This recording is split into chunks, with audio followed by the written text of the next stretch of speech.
précédemment dans Park Trip en Californie. Nous avons fait nos premiers pas à Disney California Adventure lors de la soirée de notre première journée. L'occasion de découvrir Radiator Springs et son attraction iconique, pour finir sur quelques larmes d'émotion à la fin de World of Color. Ça fait plus de 12 ans que j'attends de voir ce spectacle. Après une bonne nuit de sommeil, on se retrouve à DCA pour le début de cette deuxième journée chargée en attractions. Bonjour et bienvenue pour une journée à Disneyland en Californie, à Disney California Adventure. Il fait beau, il va faire beaucoup trop chaud, mais on est parti pour une nouvelle journée. Il est actuellement 8 h du matin, les parcs viennent d'ouvrir et on va enchaîner les attractions. Et on va commencer par une qui est répandue un petit peu dans les parcs Disney, Soarin'. Park Trip en Californie, embarquons les amis, direction les États-Unis. Disneyland Resort, Six Flags, Magic Mountain, Knott's Farm, Universal Hollywood. Park Trip en Californie, décollons les amis, direction les États-Unis.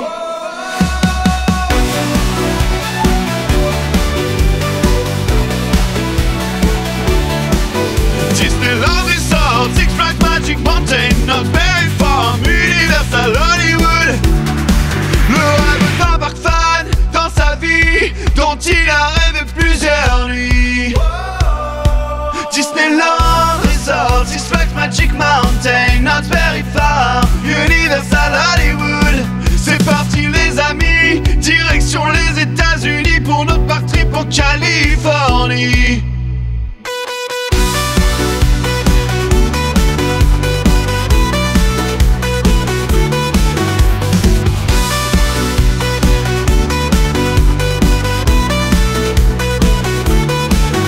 C'est parti les amis, direction les États-Unis pour le Park Trip en Californie.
Derrière moi, donc c'est Soarin'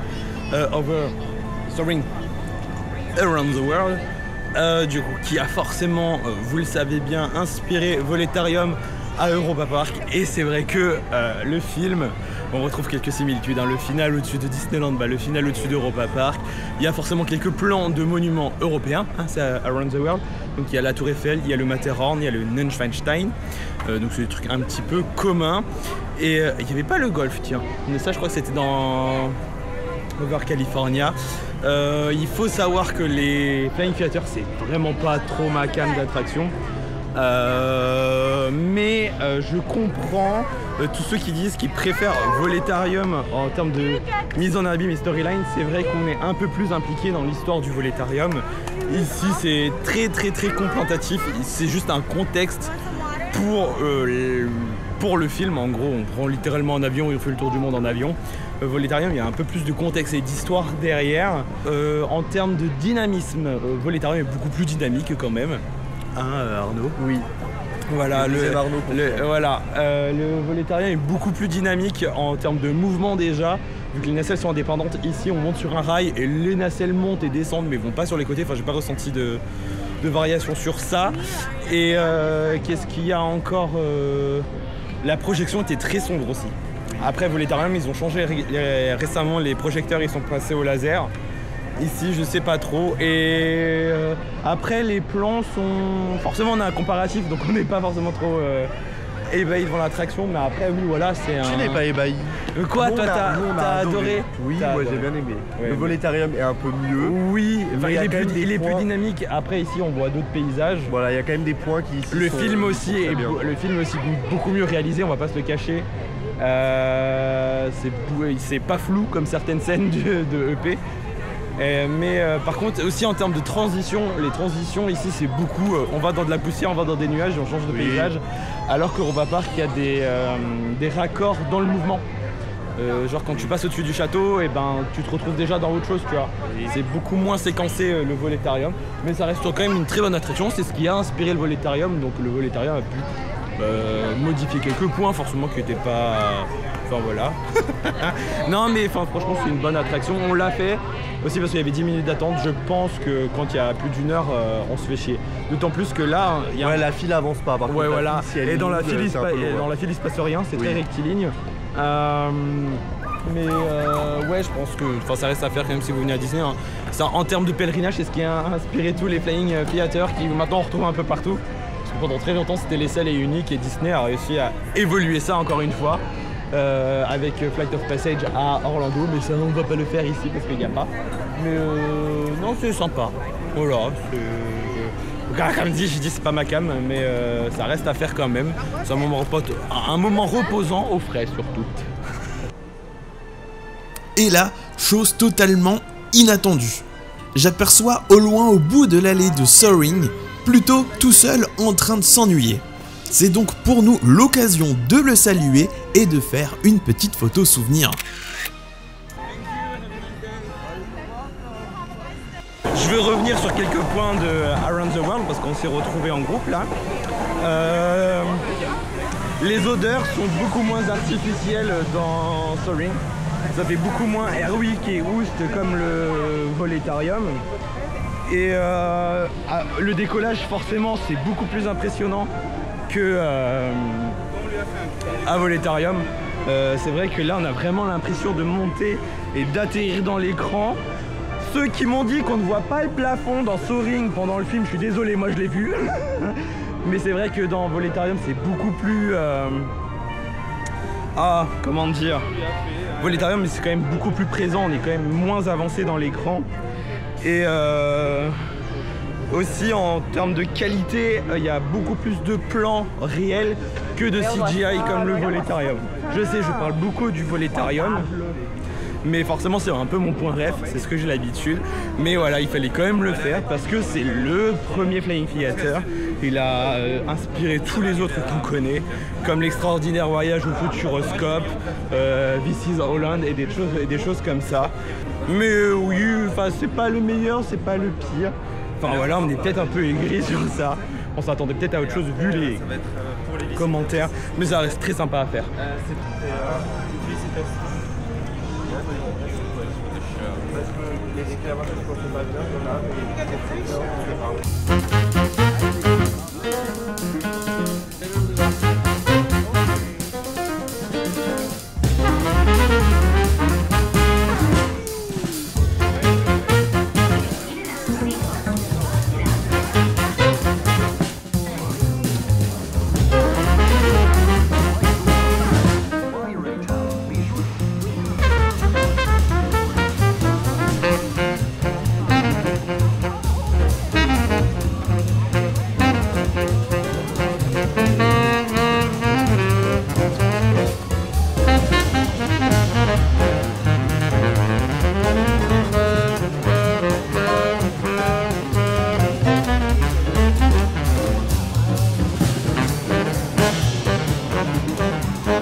Dark Ride, Monstres et compagnie.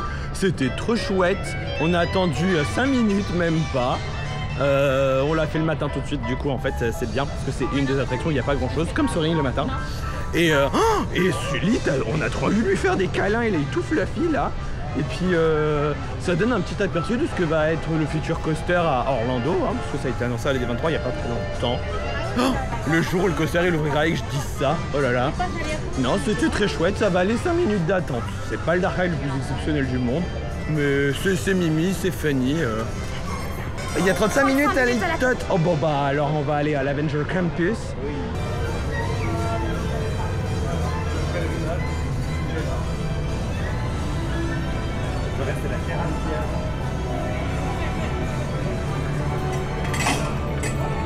Ça y est, on y est. Elle a changé la tour de Paris, hein. Guardian of the Galaxy Mission Breakout, la tour de la terreur que l'on connaît à Disneyland Paris mais qui a été revamp avec Marvel et les Gardiens de la Galaxie et ça va être trop bien, ça va être trop bien, on le sait déjà, on a hâte de la faire. Ah bon alors, mais on va y aller en fait, on va pas trop attendre. Vite allons-y, il y a que 35 minutes.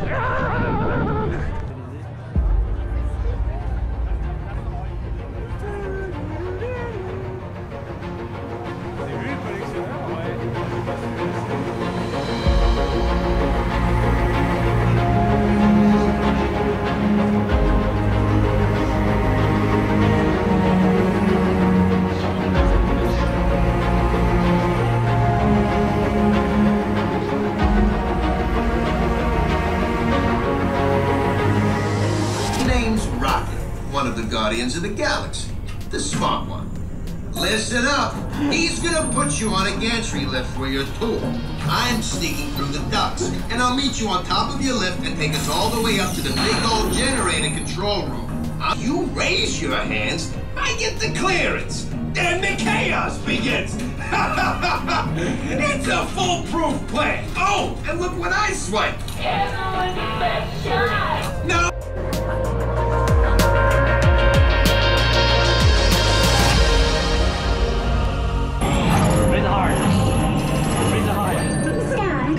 C'est bien. Row 2, you're going to take the middle row to the right. Row 5, you'll be taking the middle row to the left. Seatbelts are going to go left to right. Only make sure you're okay. You're going to let your seatbelt scoot your seatbelt be only over your waist and only over your waist, not over your... My dear friends, this is the moment you have been waiting for. And start things rocking!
Elle est trop bien. Elle est trop bien. C'est un univers C'est totalement à l'opposé de la Hollywood Tower Hotel. Ici, c'est vraiment plus fun, feel good. Mais les sensations, bah, on retrouve les choses, c'est quasi similaire. Mais c'est vrai qu'en termes d'ambiance, c'est beaucoup plus joyeux, festif et ouais, c'est fun. Mais ce qui est cool, c'est que maintenant, au moins, chaque parc a comment dire, une version unique. Hein. Il n'y en a aucune qui se ressemble visuellement, donc ça, c'est cool. Après, je comprends que certains la veuillent à Paris parce qu'effectivement c'est fun. Mais l'attraction c'est trop bien, d'autant plus qu'il y a plein de scénarios aléatoires. Les chutes sont aléatoires, les scénarios sont aléatoires. Et puis il faut qu'on réessaye de la faire encore pendant notre séjour le soir après le sunset. Car pendant Halloween, il y a encore un scénario différent qui est Monster After Dark où par contre c'est qu'un seul scénario partout. Et en gros c'est la suite de l'histoire qu'on vient de vivre.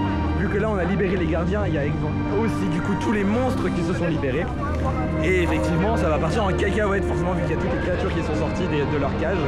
Et du coup on vient remettre l'ordre après normalement, c'est ça, on va essayer de refaire ça plus tard dans notre séjour, mais en vrai c'était incroyable. Est-ce que quelqu'un veut partager ses...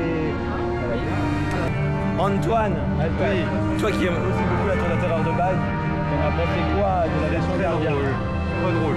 En vrai, c'est feel good, oui. C'est chouette, il y a un bon débit, ça aussi il faut leur dire, la déco est chouette. Oui, ils utilisent au moins tous les shafts ici, pas comme à Paris. Le début, ouais, était bon. Et puis, ouais, franchement, c'est chouette de la revoir comme ça. Je reste accroché à notre version, la version parisienne, mais ça vaut le coup aussi, c'est chouette. Ce qu'ils en ont fait, c'est très cool. Et moi, j'ai un peu moins mitigé, j'avoue qu'en vrai, elle rend mieux qu'en photo. Oui, bon, l'apparence extérieure, voilà. Ce genre de contrebalancer un peu Arnaud. Après, forcément, ça va avec le thème, enfin, en accord avec le thème à l'intérieur, forcément. Mais c'est une très belle transformation, c'est vrai qu'on oublie quand même la version Hollywood qu'il y avait justement avant, et qui est de toute façon en plus moins travaillée de base que celle de Paris. C'est un hit, ouais. C'est un hit ici, quand même. Ouais, c'est absolument à faire, d'autant plus qu'il y a plein de scénarios à découvrir. Oui, voilà. Oui, bah là, en refaisabilité. Voilà, mais bon, il faut s'armer un petit peu de patience quand même, parce que là, on a eu de la chance, il y a eu 35 minutes, mais juste après, on était dans la file, il y avait 75. On va essayer de faire la version After Dark aussi, pendant ces 2 prochains jours. Donc, allez. Enfin, bref, c'était trop bien. Forcément, on va essayer de la refaire. Et puis maintenant, il y a encore d'autres choses à découvrir à Disney California Adventure. Oui, allez, on y va. On continue notre visite de l'Avengers Campus chez un héros qui possède plusieurs résidences chez Mickey, une à Disneyland Paris et ici en Californie, Spider-Man. On se prépare à faire un peu d'effort physique pour détruire tous ces Spider-Bots.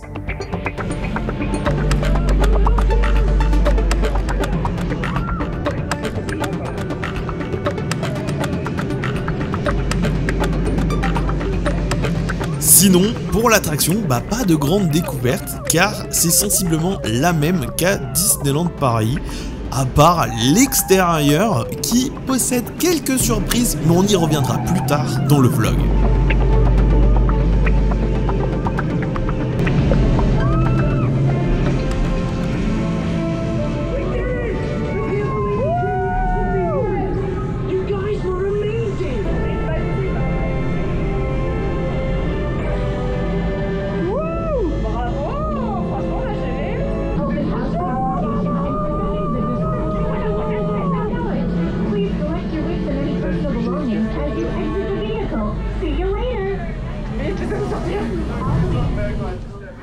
Et on enchaîne avec un second Dark Ride plus calme cette fois-ci, celui de la Petite Sirène. C'est la Petite Sirène, c'est un petit Dark Ride. Ouais, on ira. Sous l'océan.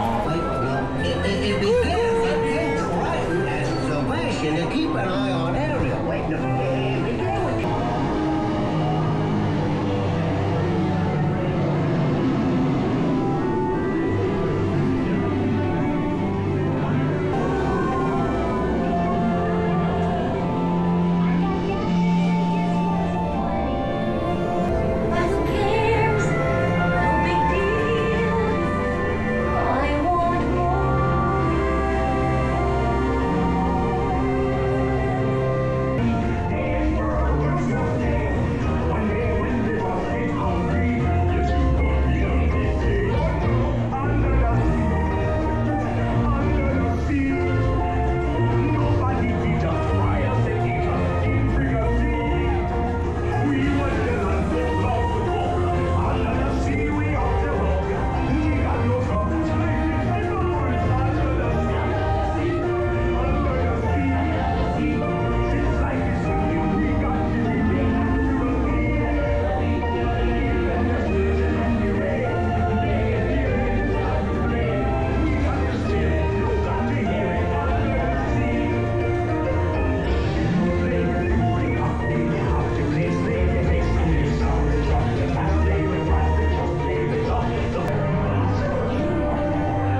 des bubbles.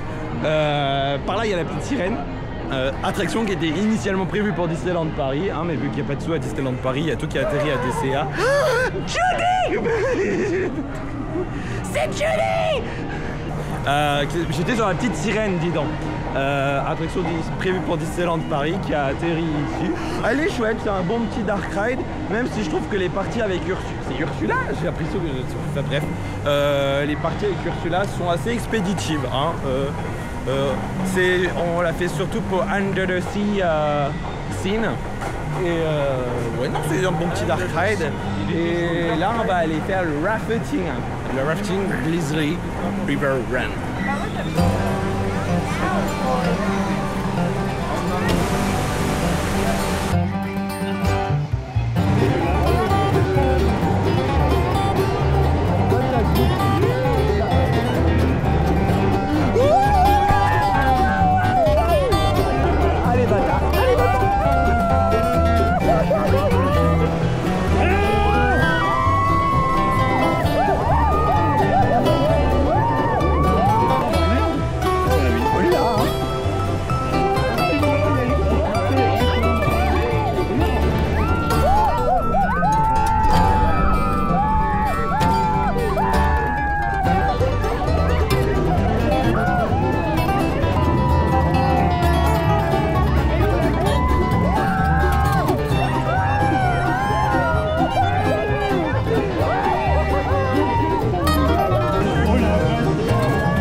Non mais attendez, mais les drops c'est incroyable. Ouais.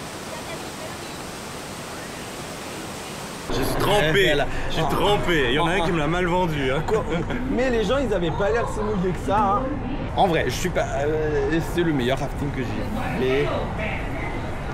Mais j'en ai deux qui se battent dans mon cœur maintenant. Il y a lui et Excalibur. Celui-là, il est très. Enfin, cadre naturel incroyable. Et alors, on s'est installé.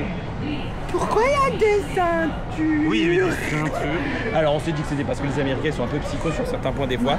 Mais au final, il y a eu 2 descentes. Et voilà, il y a des fausses descentes. Ouais, River Quest peut aller se coucher pour le coup. Et oh putain, punaise, il est incroyable.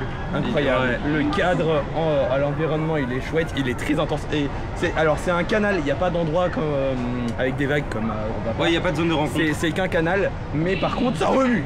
C'est vraiment raft pur et dur. Et ouais, non, il est super. Même si je suis pas rafting, j'ai bien aimé. Et je suis mouillé. Oui, on est mouillé, mais après il fait 40 degrés. Oui, il va faire ça. 40 degrés d'ici quelques heures. Dans même pas une heure, moins d'une heure. Donc, dans 10 secondes, on est sec. Dans 10 secondes, on est sec, mais incroyable. La scénerie, elle est incroyable. Le layout est génial.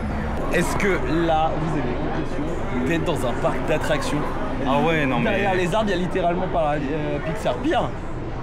Mais l'intégration, elle est incroyable. Oh, c'est fou, on est c'est un mini parc dans le parc. Oui. Là, le coin ici est incroyable. Ouais, ça dénote avec le reste qui est quand même très urbain. Oui, là, c'est vraiment inspiré des parcs naturels régionaux des États-Unis. Voilà. Ne loupez pas le raft. Si vous venez, ne loupez pas le raft. Puis en termes d'attente, ça a l'air d'aller, même s'il est tombé en panne. On était dans la bouée. On était en train de griller dans le quai. Et il y a nos amis qui sont là-bas, on va aller les rejoindre. Oui. On va continuer notre visite à Allegre. C'est parti, ça va tout de suite. Hein.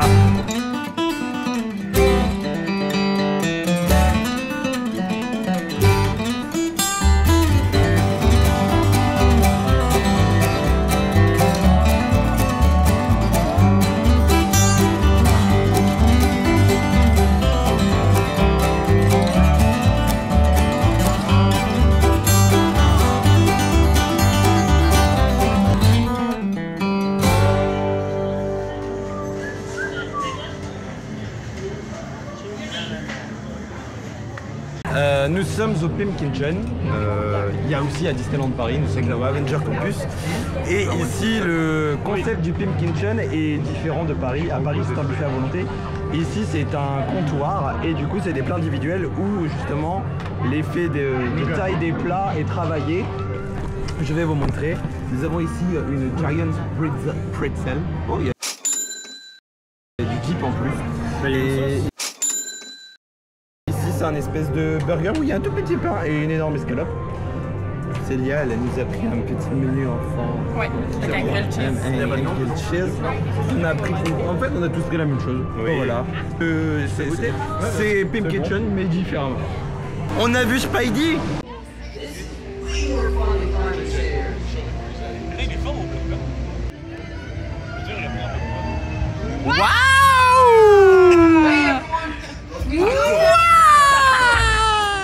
Wow, this is a friendly neighborhood. Welcome to Avengers Campus. Wow. Hey, what's going on, guys? Oh, me? Ah, you know, just spider stuff. Okay, time to run some tests. Spider-Man. Le Stuntronic.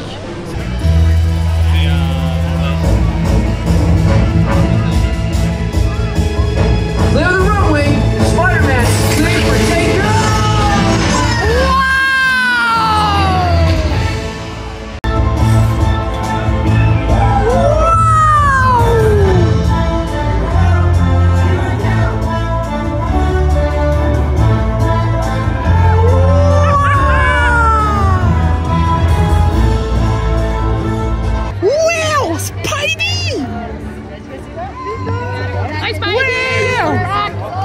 C'est une petite animation. T'as touché la main? Non, il a touché la main de Célia. Voilà, Célia, elle sort avec Tom Holland maintenant. Tu sors avec Tom Holland. C'était plutôt sympa et tout. C'est un petit entertainment. C'est sur l'application du parc, vous avez les petits horaires et tout là. Et on continue notre visite de Disney California Adventure et nous dirigeons vers Pixar Pier où il y a encore plein de petites activités à faire.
Le Mac Product de Disneyland. Bah, c'est pas le pire non plus. Hein. Ah bon? Il freinait pas. Hein. Donc c'est bien. Ceux où t'es tout freiné là-haut, c'est chiant. J'ai bien aimé. Mais après, ça vaut pas plus que les 20 minutes qu'on a attendu. Hein. Voilà, donc c'est un crédit supplémentaire. Et du coup, on a les 2 crédits de DCA.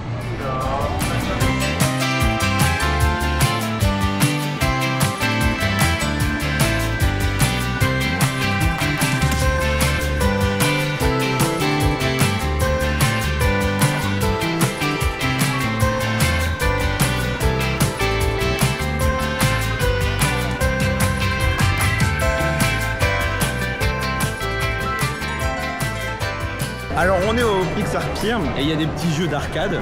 Et en fait, on regagne forcément quelque chose. Et pour participer aux différents jeux d'arcade, il faut prendre des petits jetons. C'est 5$ un token, donc un jeton. Et du coup, sur les jetons, vous avez des personnages. Oh, c'est trop chou! J'ai celui du jus là. Ouais. Moi j'ai mis les pattes. Et alors du coup les arcades sont thématisées sur les courts-métrages et les films Pixar. Et ici on est sur le jeu d'arcade La Luna. Et du coup on gagne forcément quelque chose. Donc soit on gagne une petite étoile, l'étoile suivante, ou alors le bonhomme au-dessus.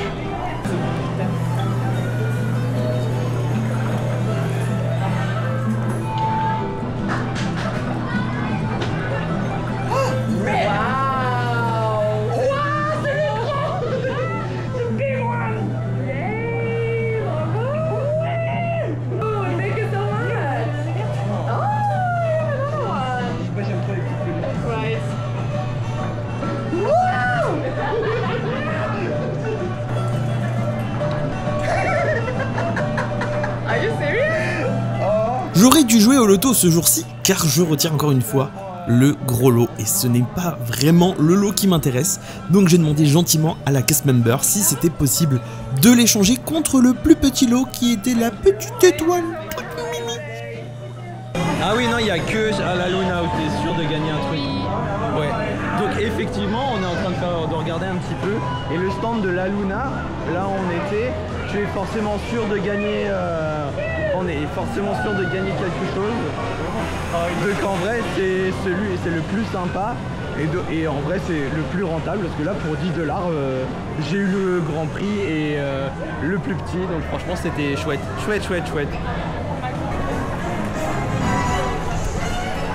Ça y est, c'est le moment. Nous nous dirigeons vers la Pixar Pal Around, anciennement la Mickey's Fun Wheel. Et c'est une grande roue qui a sa particularité. Il y a la version classique de la grande roue. Et nous avons la version avec les gondoles qui swingent.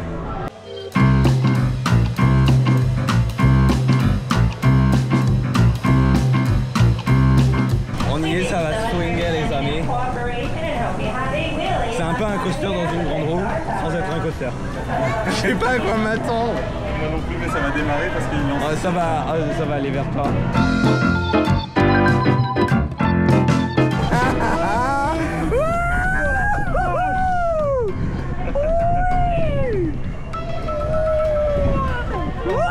Ouh la vache. Voilà.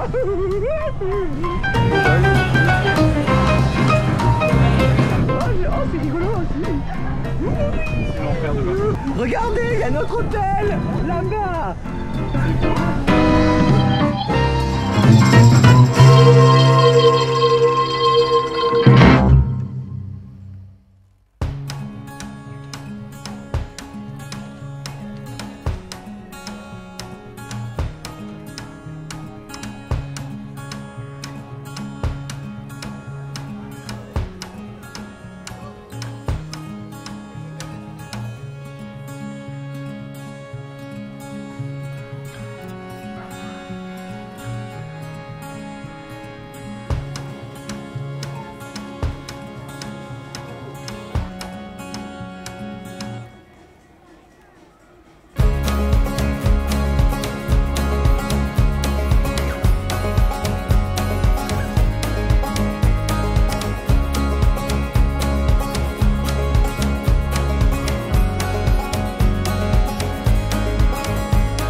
Vous pouvez le voir, je suis équipé, il fait quand même très chaud et je suis très étonné. Pour un parc Disney, il y a plein d'attractions là actuellement.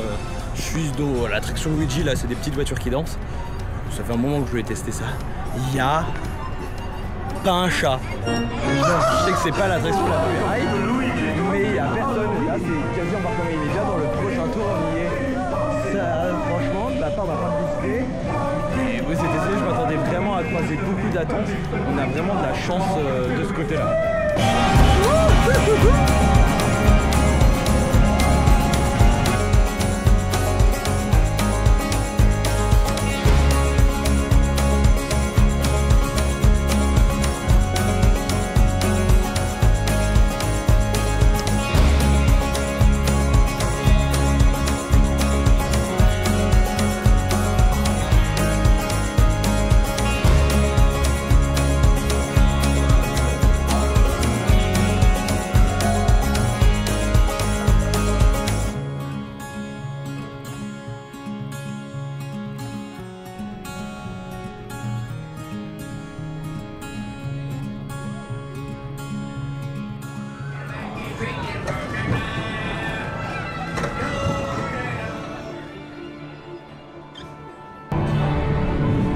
Je l'ai refaite, Guardian of the Galaxy Mission Breakout, mais en version Monster After Dark.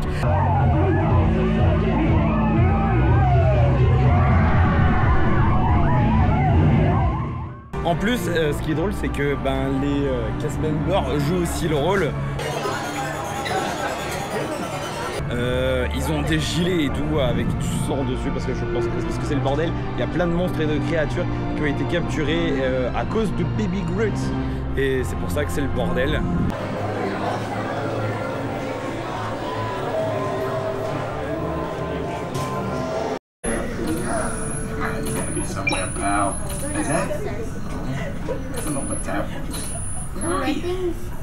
Find you before you get eaten. Ha ha! Gotcha!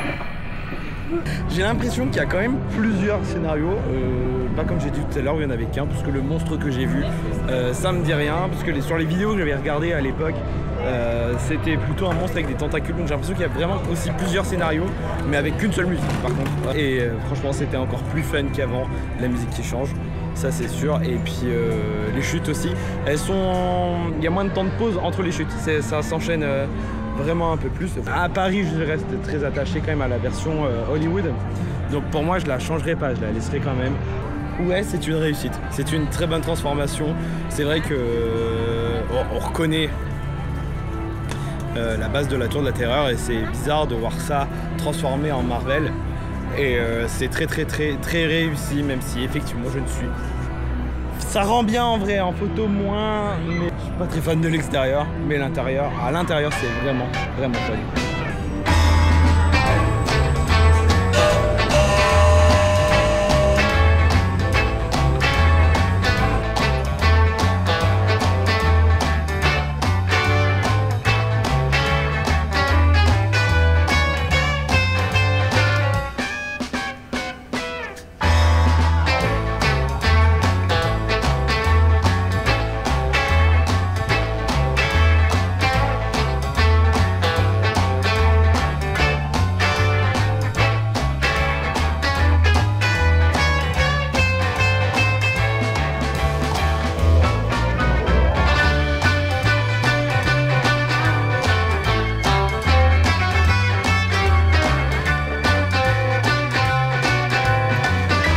Pour quitter l'univers Marvel, j'emprunte le Red Car Trolley, direction Buena Vista Street, l'entrée du parc, où je retrouve mes amis partis à l'hôtel se reposer. Cette deuxième journée est loin d'être terminée car nous allons cette fois-ci profiter de notre soirée dans le parc Disneyland.